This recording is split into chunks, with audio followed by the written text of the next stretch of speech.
Ladies and gentlemen, welcome to today's episode of Corporate Decisions That Should Be Studied in a Freaking Museum. And this time, our star is none other than Krafton, the publisher behind Subnautica 2, who looked at a $250 million legal obligation and gave it to ChatGPT instead of actual freaking lawyers. Oh yes, gamers and gamerettes, the same AI people used to write apology text, school essays, and Minecraft creepypastas was apparently consulted for corporate legal freaking strategy. Meanwhile, the actual developers, Unknown Worlds, are over here filing lawsuits, getting replaced, getting delayed, and watching their underwater survival game turn into a courtroom survival game. It all started years ago with a massive acquisition, a giant bonus tied to sales milestones, and a studio that was supposed to stay independent. And now, we're here in 2025 with a delayed game, an angry founding team, and a billion-dollar company claiming their conversations with ChatGPT have mysteriously vanished. Grab your diving gear, gamers and gamerettes. This gets deep. Pun intended. Let's rewind the tape, guys, because this corporate shenanigan has more twists than a Subnautica Reaper Leviathan doing ballet. Back in 2021, Krafton bought Unknown Worlds Entertainment, the creators of Subnautica, for a staggering $500 million upfront, plus a potential $250 million bonus if Subnautica 2 hits certain sales milestones. Everyone shook hands, smiled for the cameras, and agreed UWE would remain independent. You know, the same type of independent energy your parents meant when they said you could decorate your room however you wanted. But then vetoed every freaking poster. Fast forward to 2024, UWE announces an early access target of 2025. Okay, all seems fine so far. The ocean is calm, the fish are vibing, the fans are excited.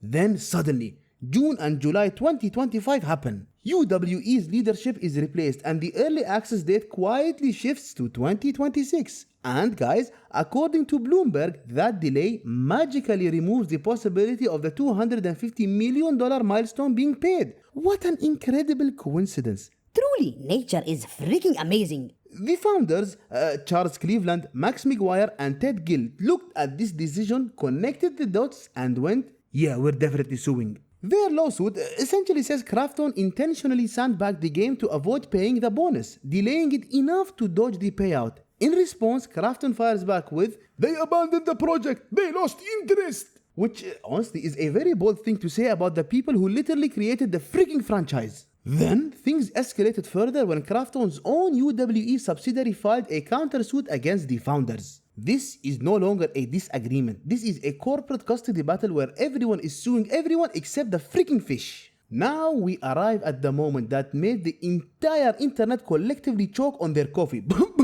Krafton allegedly asked ChatGPT how to avoid paying the $250 million. According to the filing, Krafton leadership felt they overpaid, asked their internal teams how likely it was they'd still owe the bonus, got bad news, and turned to ChatGPT for freaking brainstorming. ChatGPT reportedly responded with what any lawyer, accountant, or person with a pulse would say. Yeah, you guys are screwed. And then, magically guys, the conversations allegedly no longer exist. Poof! Gone! Bye-bye! Shalom! Gone like your loot when you die in the lava biome. Krafton called the accusation a distraction, essentially arguing, we didn't ask ChatGPT to avoid a $250 million payment, you asked ChatGPT to delete things. And that's how, gamers and gamerettes, Subnautica 2, a beloved underwater survival game, turned into a real-world multiplayer courtroom drama. With ChatGPT as the guest star.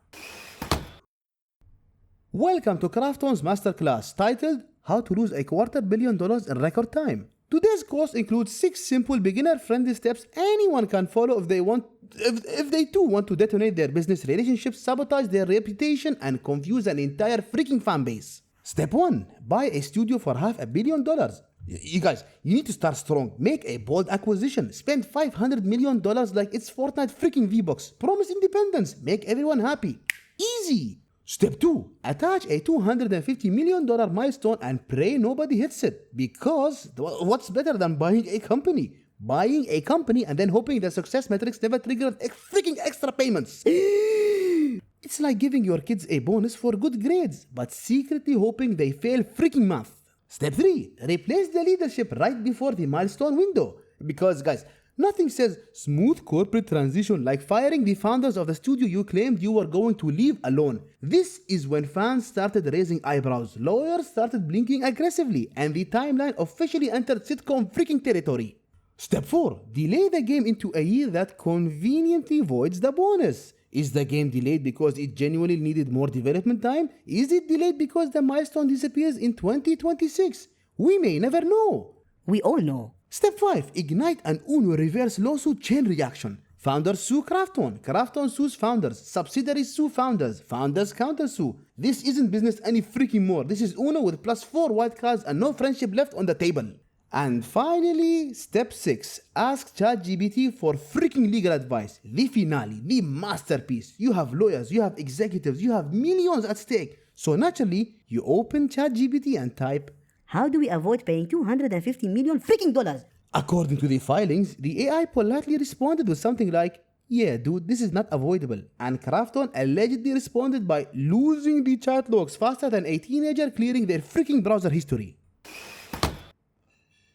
Let's talk about Krafton's new personality trait, becoming an AI-first company. Because apparently, after consulting ChatGPT on how to avoid paying $250 million, they didn't sit down and think, maybe we shouldn't ask a chatbot how to handle corporate law. Nope, they doubled down. Hard. Krafton CEO proudly declared that the company was transitioning to an AI-first future, and by AI-first, guys, they apparently meant employees last, because right after the announcement, they began offering buyouts that ranged from 6 months of pay for new hires to 3 years of pay for long-timers. They literally turned it into a freaking clearance sale. Everything must go. Designers, programmers, QA testers, Half off. Meanwhile, unknown words, the studio actually making Subnautica 2 had to come out and reassure the internet that they weren't using AI for Subnautica 2 development. Which is sort of funny, considering the publisher is out here typing legal questions into ChatGPT like it's Google from 1999. But guys, this raises a bigger question.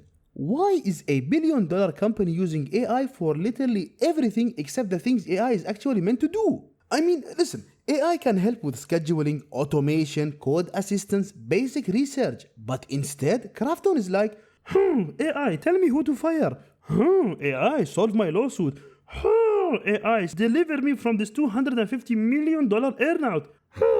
AI, fix my marriage while you're at it. There is a bad pattern here, and it's not subtle. Companies claim AI is revolutionizing workflows and then immediately use it as an excuse to cut staff while somehow assigning the AI responsibilities far beyond its capabilities. AI art, not consistent. AI logic, questionable at best. AI legal strategy, absolutely freaking not. This is like asking a Roomba to disarm a bomb. It will try, but you're not gonna like the freaking outcome. And the part that's even funnier than all of that, even ChatGPT, the allegedly all-knowing super tool, looked at Krafton's question and said, screw you bro, that seems legally freaking impossible. Guys, the AI literally tried to warn them. The world's most agreeable people-pleasing AI bot hit them with a soft, yeah, I wouldn't do that if I were you. And guys, I've already mentioned this, but I have to mention it again. Subnautica is a beloved franchise. It's peaceful, atmospheric, creative.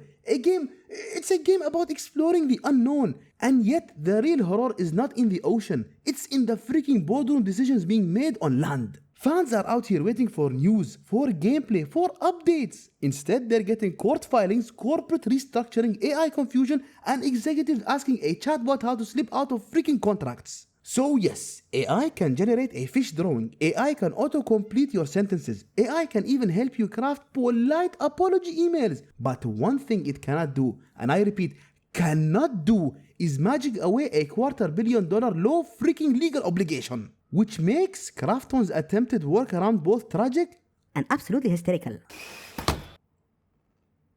At the end of the day, guys, Subnautica 2 didn't get delayed because the oceans got deeper or the creatures got scarier. Oh no, it's stuck in a legal undertow caused by executives with too much confidence and a chatbot that really tried its best to say, don't freaking do this. Guys, the lawsuits will continue, the countersuits will continue, the AI first announcements will continue, and Subnautica fans will continue refreshing Twitter like, is the game okay or is someone else suing someone? But there is a lesson here to be learned. If you owe someone $250 million and your first instinct is to ask ChatGPT how to escape it, you probably deserve the sequel freaking delay. Subnautica 2 is still officially targeting 2026, but with the pace this drama is moving, we might see the court case get an early access release freaking first. Until then, may your oxygen tank stay full, And your corporate decisions stay human. So yeah, that's how Subnautica 2 ended up in legal hell. What do you guys think? Survival horror or corporate horror?